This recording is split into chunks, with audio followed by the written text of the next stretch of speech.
up everyone, welcome back to JMC Games. We're bringing you another deck profile on the crazy fluffal deck.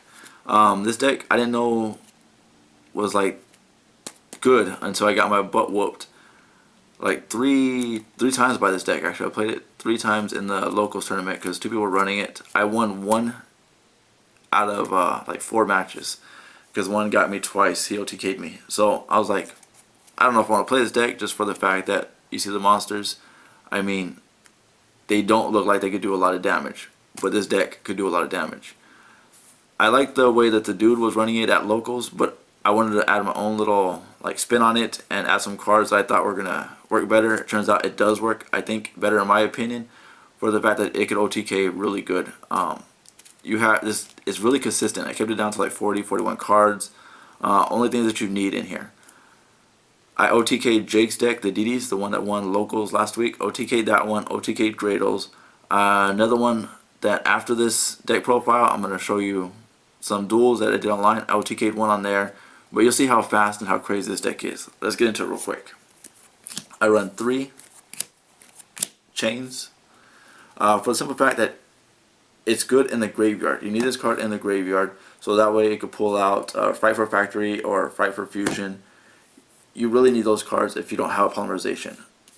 That's all this card is kind of useful for, is just going to the graveyard. You need it in the graveyard, just remember that.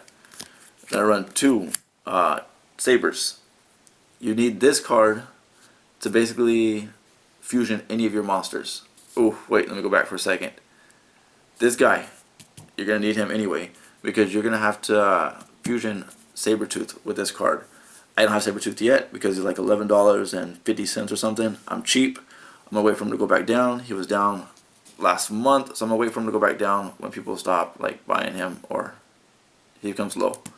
Alright, back to Sabers. You need him to basically fusion summon any other monster that you have. I only run 2 of him for the simple fact that he can recycle himself over and over and over again. So you take a card from your hand, put it on top of your deck, pull him out of your graveyard, he's back on the field. So polymerization, boom, boom, boom, you're back into a high-powered monster.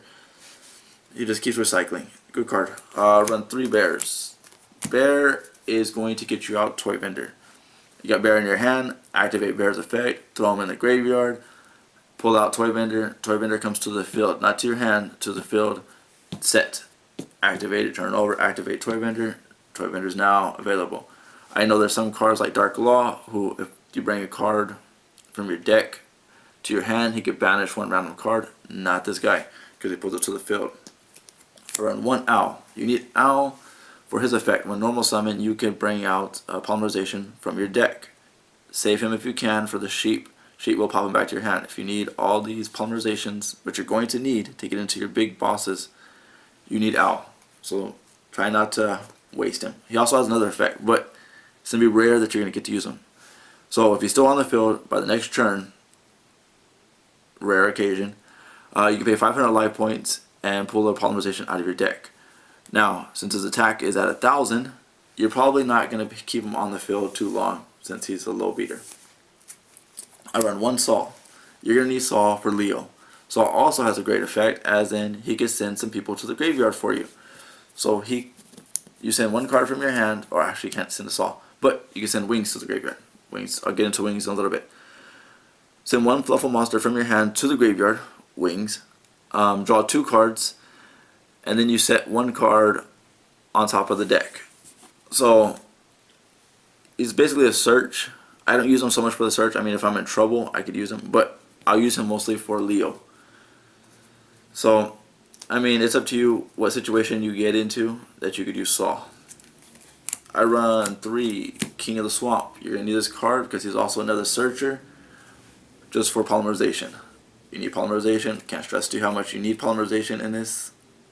I run a lot of things that can get my monsters to fusion. So, but he also acts as, if you don't have the materials needed for the fusion monster, he acts as that one of the materials. So if you have polymerization in your hand, you use him as for the material. Or send him to the graveyard, pull out a polymerization from your deck. I run 3 dogs.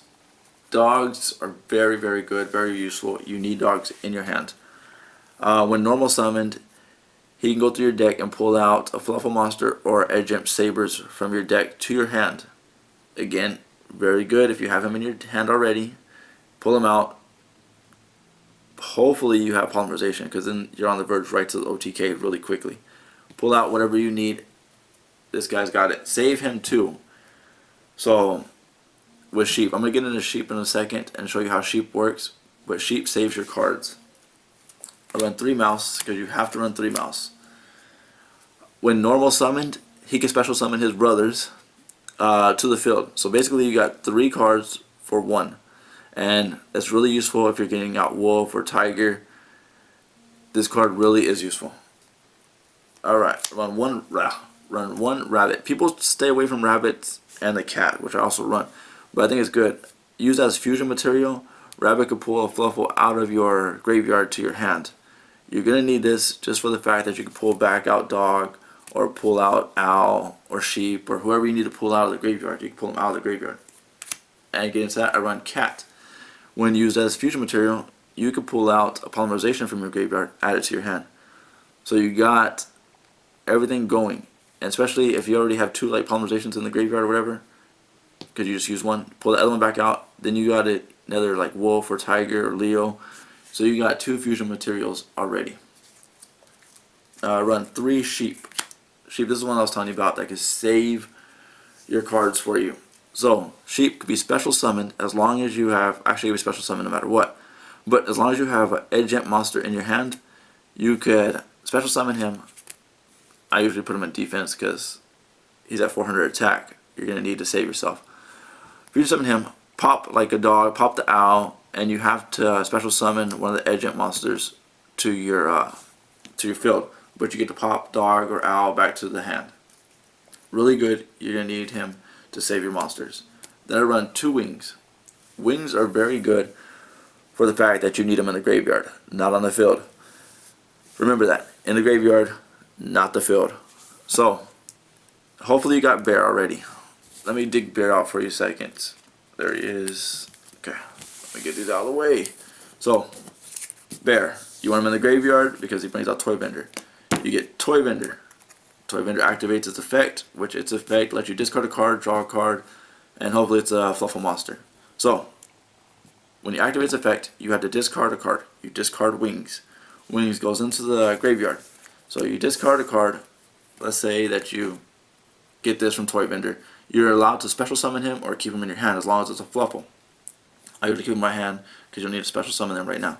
But if it's something else, let's say, I don't know, another toy vendor or something, you have to discard it. So, because you don't get to keep those in your hand.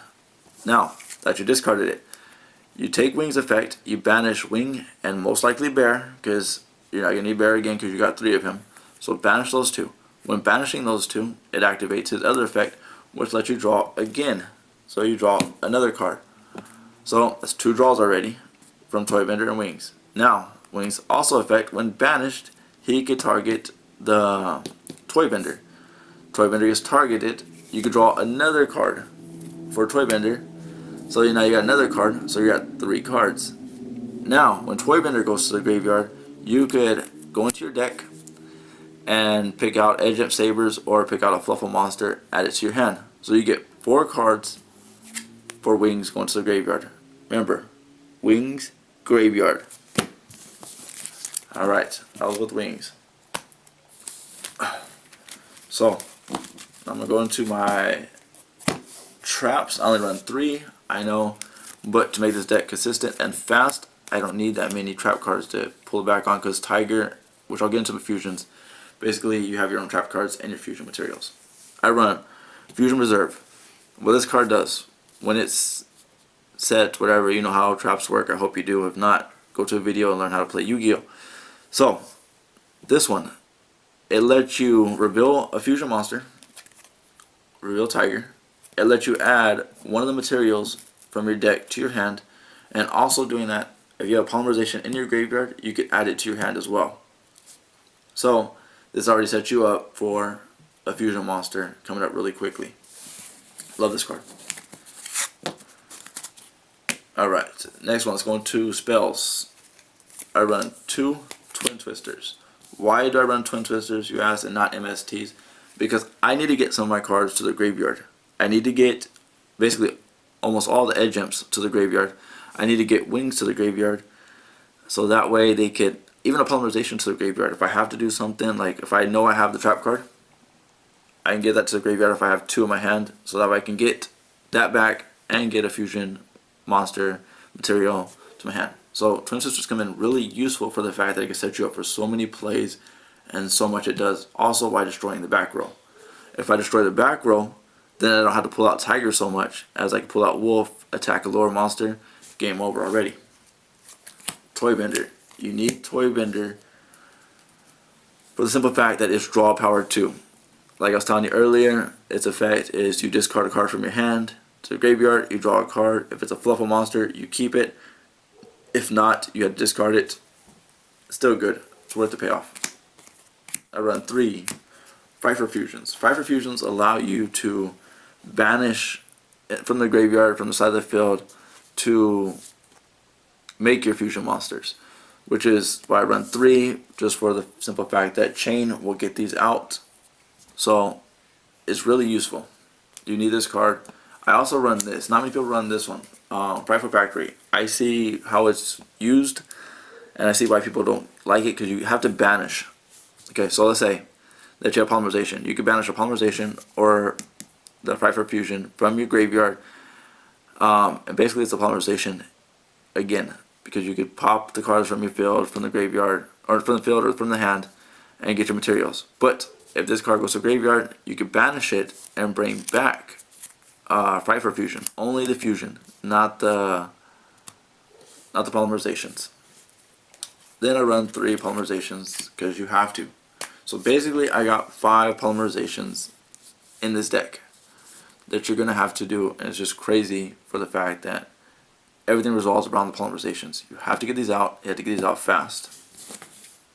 Alright, let's get into the extra deck real quick.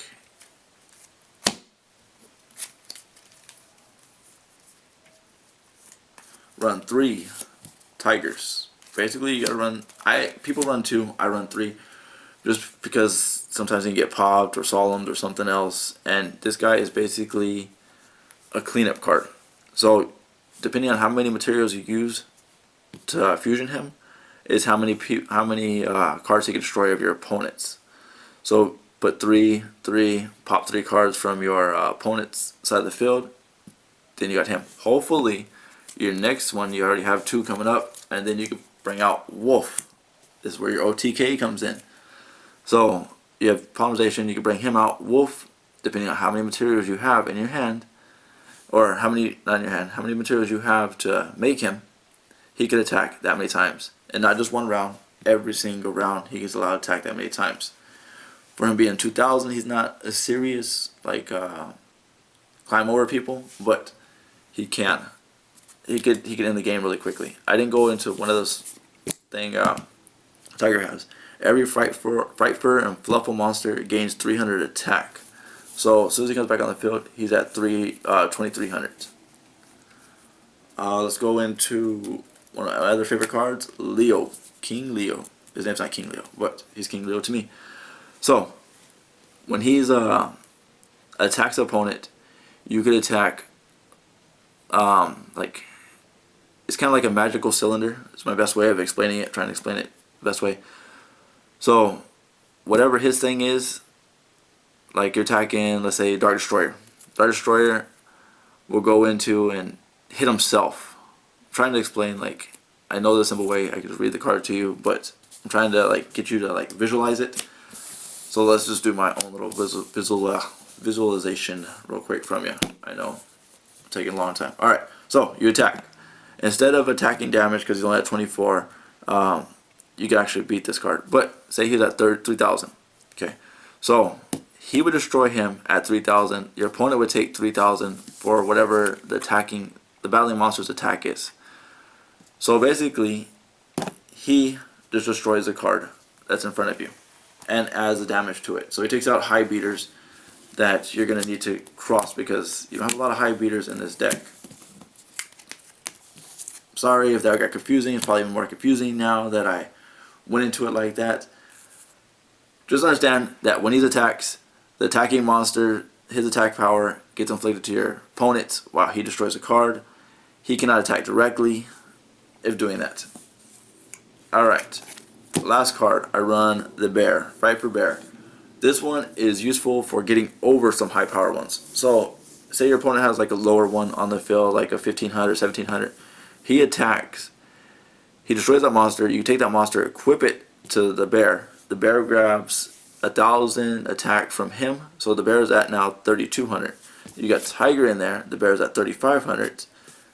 So the bear becomes kind of powerful. You can't overpower a lot of the other things, but 3,500, and hopefully you could get tiger back out. Tiger could pop some cards, or find a way around some other like difficult things that can't be targeted. That's gonna be the problem here. But the deck runs really quick, so if they can't pull out all these other cards, you can win the game really fast. Alright, that's the deck profile for the fluffals. After this video, like I said, I'm going to show some duels of when I played online again with the fluffals. I think the next deck profile I'm going to do is little despots. Those things are kind of a beast too. You got to check those guys out. You wouldn't think just for like little desmen. And the deck is so cheap to run, but it's so crazy the amount of power that they could pull out to. I'm going to show you guys that on the next deck profile. Alright, thanks for watching. Again, like, subscribe, share. We appreciate everything that you guys do. Thank you.